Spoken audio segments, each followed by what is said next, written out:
Hello बच्चों, चलो आज हम लोग पढ़ते हैं क्लास 9th का बायोलॉजी। क्या पढ़ते हैं? बायोलॉजी। क्लास 9th का बायोलॉजी, इसको हिंदी में क्या कहते हैं? जीव विज्ञान। ठीक है, जीव विज्ञान। इसका पहला चैप्टर जो है उसका नाम क्या है? जीवन की मौलिक इकाई। ठीक है, जिसमें हम लोगों को आज पढ़ना है कोशिका चैप्टर। क्या पढ़ना है? कोशिका क्या होती है, जंतुओं में कैसी होती है, इसके प्रकार क्या होते हैं, कार्य क्या होते हैं, सब पढ़ना है इसमें। ठीक है, तो पहला कि बायोलॉजी जो है,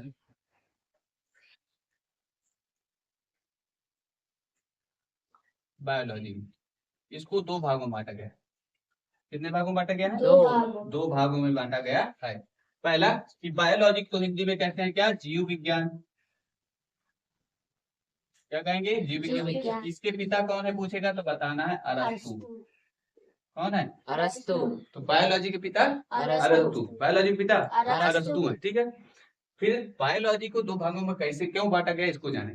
तो आज से बहुत सालों पहले बायोलॉजी को ही क्या माना गया था कि जीव विज्ञान है। ठीक है, क्योंकि सजीवों का अध्ययन ही जीव विज्ञान कहलाता है। सबको पता है ना, सजीवों का अध्ययन जीव विज्ञान कहलाता है। अब सजीव क्या है, निर्जीव क्या है, ये जाने, है ना। तो सजीव क्या होते हैं? जिनमें जीवन पाया जाएगा, और निर्जीव मतलब नहीं, है ना, जिनमें जीवन नहीं पाया जाएगा वो निर्जीव कहलाएंगे। आप सब पता है। तो इसलिए दोनों क्या क्या था कि लकड़ी क्या होती है? ज्यादातर निर्जीव होती है ना, और पेड़ पौधे क्या होते हैं? सजीव होते हैं, क्योंकि उनमें जीवन पाया जाता है ना।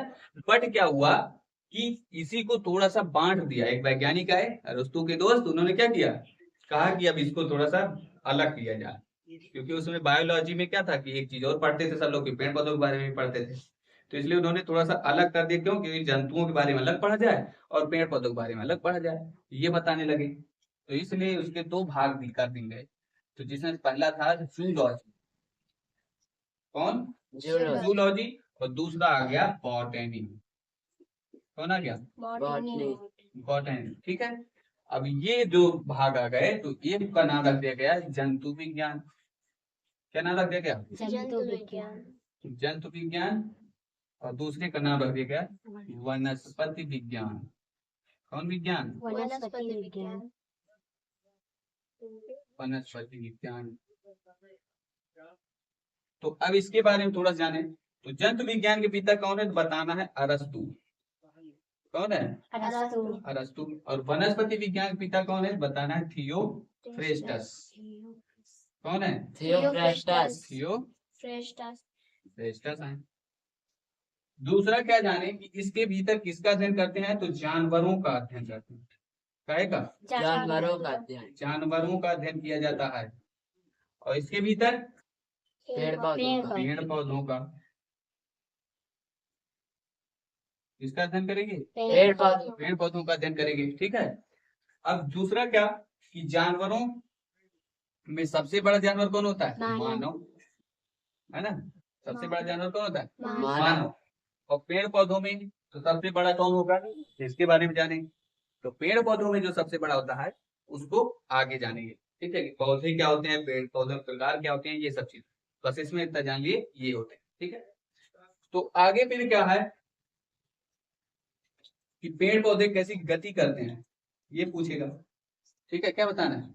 कैसी गति करते हैं तो बताना है स्थानांतरण गति करते हैं। कैसी गति करते हैं पेड़ पौधे?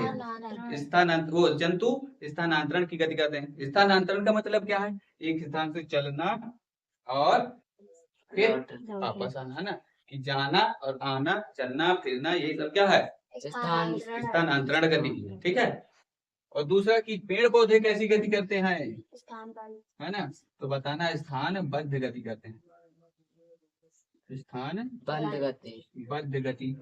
अब क्यों? क्योंकि ये एक स्थान पे बंधे होते हैं। क्या होते हैं? बंधे होते हैं। और दूसरा क्या कि ये एक स्थान से ना जा सकते हैं ना आ सकते हैं, इसलिए एक ही जगह पे लहरिया आ रहे हैं इधर उधर, लेकिन क्या है कि एक जगह से दूसरे जगह नहीं जा रहे हैं। नहीं तो ऐसा अगर हो तो ये ना हो कि खेत में मान लो कि तुमने मिर्चा का पेड़ लगाया है, बिहान तुम्हारे घर पे आ जाए, चल लाओ इधर पानी डालो, होएगा कि नहीं? ए पानी डालो, चिल्लाते रहे बार बार, यस सर। जहाँ तुम भागो वहाँ पीछे पीछे आएगा, पानी डालो हमारे ऊपर, सूखे जा रहे हैं, कहेगा कि नहीं? तो इसलिए बहुत दिक्कत आ जाएगी। तो इसलिए क्या हुआ कि पेड़ पौधे कैसे गति करते हैं, स्थानबद्ध गति। लेकिन देखो एक जंगल है अमेजन, है ना, कि वहां पे क्या कि पेड़ पौधे चलने वाले भी पाए गए हैं। और पेड़ पौधे बहुत तरीके के होते हैं, जब बॉटनी पढ़ेंगे तो उसमें सब जानेंगे कि पेड़ पौधे कौन कौन तरह के होते हैं, कि जानलेवा कौन है ना, कौन नर भक्षी है, कौन कौन भक्षी है, सब पढ़ेंगे। लेकिन अभी हमको पढ़ना है क्या, जूलॉजी, क्योंकि अभी क्या पढ़ना है हमको, कोशिका के बारे में, कि कोशिका क्या होती है ना। तो कोशिका का एक नाम जान ले पहले, कि घर जैसे कि क्या होता है घर, कोई भी अगर घर बनेगा तो काहे से बना होगा, ईंटों से। कैसे मिलके बना होता है, ईंटों से। ईंटों से मिलके बना होता है ना। फिर ये बहुत सारी ईंटें मिलेंगी तो क्या बनेगा, दीवार। एक दीवार बनेगी, है ना। और बहुत सारी दीवारें मिलेंगी तो एक कमरा बनेगा, होगा ना कमरा। और बहुत सारे कमरे मिलेंगे तो बनेगा एक जाकर के घर। घर। उसी प्रकार से कोशिका जो होती है, कि सबसे पहले हमको अगर शरीर के बारे में पढ़ना है, किसके बारे में पढ़ना है, शरीर के। तो शरीर काहे से बना है, तो बताना है कि पहले कोशिका से बना है। किससे बना है, कोशिका। कोशिका। फिर बहुत सारी कोशिका मिलेंगी तो बनेगा ऊतक, और बहुत सारे ऊतक मिलेंगे तो बनेगा अंग, और बहुत सारे अंग मिलेंगे तो बनेगा शरीर। तो ये हुआ हम लोगों को बारे में जानना है कि क्या क्या है ना। तो अब आगे कोशिका के बारे में जानना है, तो चलो पढ़ते हैं फिर कोशिका क्या होती है। तो इसको जल्दी से पहले लिख लो, फिर आगे हम लोग पढ़ेंगे कि कोशिका क्या होती है। तो चलो कोशिका के बारे में जाने क्या होता है।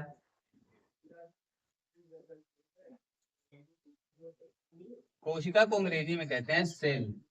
क्या कहते हैं, सेल। अब बैटरी वाला सेल नहीं भाई, है जो बैटरी में लगता है वो वाला सेल नहीं। देखो जब बैटरी पढ़ेंगे किसमें, केमिस्ट्री में, तब जाके उसमें बताएंगे ना कि बैटरी बैटरी क्या है। लेकिन अभी हम लोगों को पढ़ना क्या है, सेल के बारे में।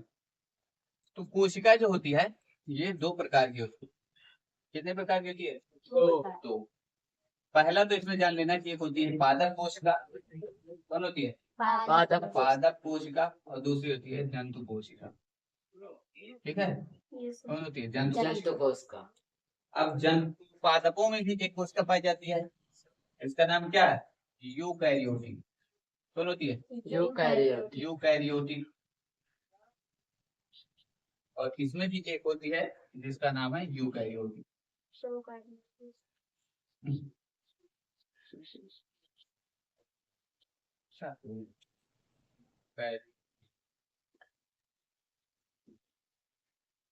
ठीक है, यूकैरियोटिक दोनों में पाई जाएगी, क्योंकि क्या कि इन सबको हम लोग देख सकते हैं, इनकी कोशिकाओं को क्या कर सकते हैं, देख सकते हैं। इनकी कोशिकाओं को देख सकते हैं, है कि नहीं।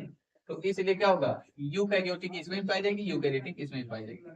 दूसरी प्रकार की है, इसी में समझ लो कि दो प्रकार की कोशिकाएं पाई जाती हैं और तरीके से इसमें, कि एक होती है कौन, यूकैरियोटिक, और एक होती है प्रोकैरियोटिक। ठीक है, कौन कौन, यूकैरियोटिक और प्रोकैरियोटिक। तो यूकैरियोटिक किसमें पाई जाएगी, जिनको हम देख सकते हैं, जिनको हम यू कह सकते हैं। डायरेक्टली क्या है कि जिनको हम यू कह देंगे, या फिर छोटी चींटियां काट, वो काटेगी तुरंत उसको यू कह सकते हैं, तुमने हमको काटा क्या वही कि नहीं। एक अगर मक्खी भी आकर के बैठी है, बहुत टहल रहे हुए, ले जाओ ये भी हो सकता ही नहीं, अरे भैया कर सकते हैं, मानव पहले यही करता था, है कि नहीं। प्रोकैरियोटिक क्या है कि जिनमें जिनमें जिनको हम लोग देख नहीं सकते अपनी नग्न आंखों से, है ना, जिनको देखने के लिए किसी यंत्र की आवश्यकता पड़ती है। जैसे किस यंत्र की आवश्यकता पड़ेगी, तो सूक्ष्मदर्शी की, किसकी, सूक्ष्मदर्शी की आवश्यकता पड़ेगी, क्योंकि सूक्ष्मदर्शी द्वारा ही हम लोग सूक्ष्म चीजों को देख सकते हैं। अब जैसे हम लोगों ने अभी जान लिया कि इसमें उदाहरण जान ली ना, कि जंतुओं में, पादपों में, इनमें सब में पाई जाएगी। तो उसी तरीके से है कि यूकैरियोटिक जो, वो प्रोकैरियोटिक जो होंगी वो पाई जाएंगी बैक्टीरिया, वायरस, कीटाणु, विषाणु, इनमें सब में पाई जाएंगी, क्योंकि इन्हीं सबको हम लोग नहीं देख पाते हैं, है कि नहीं। Yes sir. तो आगे क्या है इसके बारे में जाने, कि कोशिका की खोज किसने किया। क्या पूछेगा कि कोशिका की खोज, ठीक है, उसका खोज किसने किया तो बताना है रॉबर्ट हुक ने, ठीक है। फिर कैसी थी, कैसी थी तो बताना है कैसी थी, मरी हुई यानी मृत थी, मरी हुई थी। फिर नाम क्या था तो बताना है नेफ्रॉन, क्या नाम है नेफ्रॉन। नेफ्रॉन। और कोशिका की खोज कब किया तो कब किया तो बताना है 1665 ईस्वी में, ठीक है, 1665 ईस्वी में। और क्या कि फादर ऑफ साइटोलॉजी किसे कहते हैं, है ना, साइटोलॉजी किसे कहते हैं तो बताना है रॉबर्ट हुक को। फादर ऑफ साइटोलॉजी किसे कहते हैं, रॉबर्ट हुक को, ठीक है। और क्या कि कोशिका का अध्ययन क्या कहलाता है, कोशिका का अध्ययन तो बताना है कोशिका का अध्ययन साइटोलॉजी कहलाता है, क्या कहलाता है साइटोलॉजी। फिर कोशिका का जीव वैज्ञानिक नाम क्या होता है, ठीक है, जीव वैज्ञानिक नाम, जीव वैज्ञानिक नाम क्या होता है तो बताना है साइटो, क्या होता है साइटो, ठीक है। तो ये इतना है कोशिका के बारे में कि कोशिका की खोज किसने की तो रॉबर्ट हुक ने। कैसी थी, मरी हुई, नाम क्या था नेफ्रॉन, कब खोज किया 1665 ईस्वी में, ठीक है। फादर ऑफ साइटोलॉजी किसे कहते हैं तो रॉबर्ट हुक ने। और कोशिका का अध्ययन क्या कहलाएगा साइटोलॉजी, है ना। और जीव कोशिका का जीव वैज्ञानिक नाम क्या कहलाएगा साइटो, या कोशिका का बायोलॉजिकल नाम क्या होता है तो साइटो। समझ आया, Yes. आगे बढ़े, Yes. चलो आगे।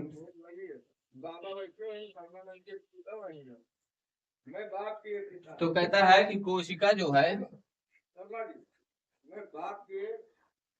इसमें जीवित कोशिका की खोज किसने किया, ठीक है, जीवित कोशिका की खोज तो बताना है एंटोनी वॉन लीवेनहॉफ ने। किसने किया, एंटोनी वॉन लीवेनहॉफ ने। कब किया तो कब किया तो 1674 ईस्वी में। फिर कैसी थी तो कैसी में साफे पता है जीवित है ना, कैसी थी जीवित थी। फिर अब क्या है कि इसीलिए अब इनको क्या कहते हैं फादर ऑफ बैक्टीरियोलॉजी, क्या कहेंगे फादर ऑफ बैक्टीरियोलॉजी, मतलब जीवाणु विज्ञान के जनक। वो तो क्या रॉबर्ट हुक को किस विज्ञान के जनक कहा गया, कोशिका विज्ञान के जनक, है ना। तो रॉबर्ट हुक अब कह दिया जाए जीवाणु विज्ञान के जनक तो कौन है एंटोनी वॉन लीवेनहॉफ। ये समझ में आ गया कि कोशिका की खोज किसने किया। क्योंकि देखो अगर कोई भी चीज है जैसे कहते नहीं सत्य है तो असत्य है, झूठ है तो सत्य है ना, भूत है तो भगवान है, आज है तो कल है, दिन है तो रात है। तो उसी तरीके से क्या है कि इसमें है कि अगर मरी कोशिका को रॉबर्ट हुक ने खोजा तो जीवित को तो किसी न किसी ने खोजा ही होगा। तो इसलिए आ गया क्या कि जीवित कोशिका की खोजा किसने, एंटोनी वॉन लीवेनहॉफ ने, ठीक है। तो आगे कहता है कि कोशिका जो होती है यह सबसे बड़ी कोशिका, ठीक है, क्या पूछेगा सबसे बड़ी कोशिका कौन होती है तो बताना है शुतुरमुर्ग के अंडे में, किसमें शुतुरमुर्ग के अंडे में पाई जाती है, ठीक है। और दूसरा कि सबसे छोटी कोशिका कौन होगी तो बताना है माइको प्लाज्मा। प्लाज्मा। और फिर कह देगा कि मानव में सबसे छोटी, ठीक है, कि मानव में सबसे छोटी बताओ तो बताना है कौन होती है मानव में सबसे छोटी कौन होती है तो शुक्राणु। कौन होती है शुक्राणु। इसको क्या कहते हैं अंग्रेजी में स्पर्म, है ना, स्पर्म। और ये कहाँ पाई जाएगी तो पुरुषों में, कहाँ में पाई जाती है? पुरुषों पुरुषों में। में। और इसका निर्माण कौन करता है? तो बताना है वृषण। ठीक है, मतलब शुक्राणु का निर्माण कौन करता है? तो वृषण द्वारा। इसको अंग्रेजी में कहते हैं टेस्टिस। क्या कहते हैं? टेस्टिस। टेस्टिस। फिर दूसरा वो क्या कहेगा कि मानव में सबसे बड़ी। ये तो क्या थी? सबसे छोटी थी, है ना? ये क्या थी? छोटी। सबसे छोटी। अब कह देगा कि मानव में सबसे बड़ी बताओ, है ना? तो सबसे बड़ी कोशिका कौन होती है? अंडाणु। अंडाणु। और ये कहाँ पाई जाएगी? जिसको अंग्रेजी में क्या बोलते हैं? ओवम। क्या बोलते हैं? ओवम। ठीक है, अब ये ओवम जो होती है ये पाई जाती है स्त्रियों में। किसमें पाई जाएगी? स्त्रियों में। स्त्रियों में। जैसे स्त्रियों में पाई जाएगी। और स्त्रियों में कहाँ पर ये निर्माण होता है? बताना है अंडाशय में। कहाँ पर इसका निर्माण होता है? अंडाशय। अंडाशय में। फिर तीसरा क्वेश्चन पूछेगा क्या कि मानव में सबसे लंबी कोशिका कौन होती है? क्या पूछेगा? लंबी कोशिका। तो बताना है तंत्रिका तंत्र। तंत्र। तंत्रिका तंत्र। तंत्र। ठीक है, इसको अंग्रेजी में क्या कहते हैं? न्यूरॉन। क्या बोलते हैं? न्यूरॉन।